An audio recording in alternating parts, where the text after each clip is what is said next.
Milo 404 here. We'll talk about this action that went on this weekend. I had a busy weekend, so I didn't get a chance to really get into anything this weekend as far as making any videos.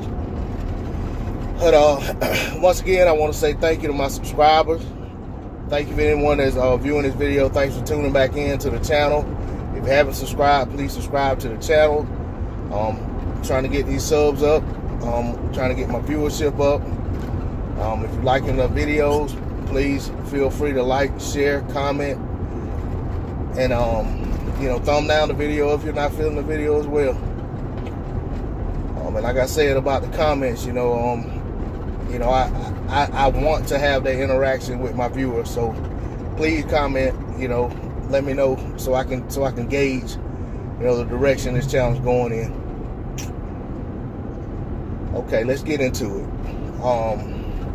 The first thing I want to talk about is the ESPN card. I really wanted to talk about, and I know it's been talked about by some of everybody over and over the years because they're very consistent at this, and sort of other channels, especially HBO. But man, that biased ass commentary on that Beltran fight, man, it was ridiculous. I mean that hurt my feelings when I watched when they were talking in between rounds, and they had my boy Andre Ward even up there lying like he talking about how good Beltran's doing in the fight. The thing, I was actually watching the fight, and I did have the commentary up, but I was listening to my man Trey X on Marlowe's Corner. Shout out to Marlowe's Corner, shout out Trey X, shout out to Kurt Sugar. Those fellows had a live chat going, and very good conversation, very good discussion. A1 commentary by Trey X. Just an overall good experience every time I tune into that channel. It's one of my favorite channels on YouTube. Even got me a bet in with Marlowe on the fight, which he lost. But anyway, watching this fight, watching that fight, I see with my eyes, and almost everybody else on the chat, you see Beltran basically coming in, trying to be the aggressor, but getting picked apart with jabs, especially when Pedraza was in that southpaw stance. That right jab, that was a thing of beauty. You guys in the chat was saying he was looking like Larry Holmes. He had that jab working. He had that boy's head snapping back like a Pez dispenser. Whole time, you got, I want to say maybe it was Dan Raphael whose unofficial scorecard they were looking at. I can't remember. But every round, I remember like at one point I think they had to score like 56 to 55, and they had it like before Pedraza got the knockdown. It was basically a situation where he needed the knockdown just to pull ahead in the fight or to pull even in the fight. And I was like, man, this guy is winning round after round after round, pretty much behind his jab, and every once in a while throwing an occasional hook or check hook, or throwing occasional right cross, and so forth and so on. Left cross. Like he was actually boxing out of both stances, which he did a lot better in the southpaw stance. When he was in the orthodox stance, Beltran was getting to him a little bit. And when he was in the orthodox stance, at points he would actually keep his hands in his pocket, and Beltran was walking him down, which in my opinion, I started to feel like if that kept going, he was gonna get wore down, and Beltran was gonna run him over in the late round. But fortunately, somebody in his corner, or either he himself, made the smart decision to go back to that southpaw stance and get back to work, get back on that stick, and do what he had to do. But man, I tell you, if you listen to the commentary and you didn't know what you were looking at, you would have thought Beltran was up by like 4 or 5 rounds, before he got knocked down, or at least up by 2 or 3 rounds before he got dropped.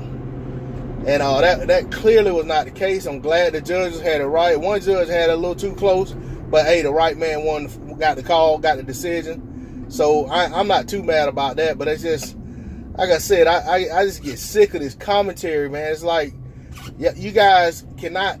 I mean, they're hurting the sport with the commentary, and I know that sounds, a little picky, but I mean, honestly, they are. If you got casual fans tuned in watching the fight, and these guys are telling them what they're seeing, telling them what they should be seeing, so they're going along with that, and then all of a sudden the judge is turning a card that says the total opposite because the judges actually done their job and judged the fight.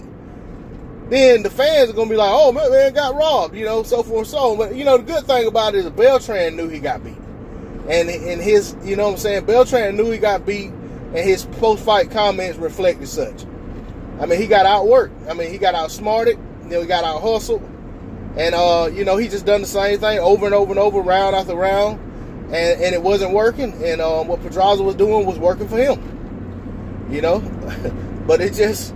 Like I said, once again, back to this commentary. Tim Bradley, man, I don't know if his shirt was too tight or what, but something was cutting off the circulation of oxygen to his brain because he clearly forgot what to look for in a boxing match to see who's actually doing the better work. And maybe Andre Ward doing watching the fight. I don't know. I've never heard Andre Ward make comments like what he made for a guy that was actually losing the fight. And maybe to his defense, what he did say, he didn't really say Beltran was winning, but he kind of alluded to the fact that Beltran was starting to dominate. He actually said something along the lines of, Beltran's a wily veteran, and he's not really worried about if he splits the first 6 rounds 3-3. His whole strategy would be to come on late and dominate. I think that's what he said. It was somewhere along those lines. I'm paraphrasing, but it was something like that. And clearly that was not what was happening. Beltran, if anything, was fading late, and he had done his best work in those rounds that Pedraza was in that orthodox stance. And after that, it was like he shot his load, and he really didn't have anything left. And he was just hoping to land a big shot that could turn the tide, and hope he could drop Pedraza and make, and actually capitalize on that to get him ahead in the fight, or either to knock him out. But shout out to Pedraza. He had a good game plan. He exercised. At points he looked like he was doing a little too much as far as wasted energy on defensive movements. And but he righted the ship and got back on his job. And congratulations to him and his team. They had a good game plan. They got a good win. And man, like I said, I don't know what's next for Beltran. Felt bad to see his kids and wife crying in the corner. In the stands after he lost. But I guess that's all a part of boxing. But congratulations to him on on a good career that he's had. And hey, he fought the best fight he could fight. He just came up short. But like I said, it's a shame that the announcers took more attention, took a lot of attention away from what was actually going on in the fight with a horrible commentary. And it's just like as a ref interjects himself too much in a fight, you can't really enjoy the fight because you're getting so pissed off at what the ref's doing. Or at the end of a fight, if some judges turn in some horrible cards, it just takes away from the actual fight that you got to witness. And I thought it was actually a good fight. Even though I felt like there were a lot of close rounds, but for these guys to be experts, they knew those were Pedraza rounds. Pedraza just done more work, and some people have this attitude, or they have this thinking that, well, if a guy lands a few power shots, that undoes all the work that one guy does with a jab. But I think it depends on the effect of those jabs and how many jabs he's getting in, and what's the effect of those power shots. If those power shots land, but they're not really doing serious damage, you're not going to just discount all the work that guy done behind that jab. I mean, that jab was a thing of beauty. I mean, and he had that thing working. You know, I hear people talking about this is a different guy than the guy that fought Tank, so forth and so on, as if if he was fighting Tank neck instead of Lomachenko, he beat Tank. I say no, sir. If he fought Tank in a couple months, Tank would probably beat him quicker than he did the first time.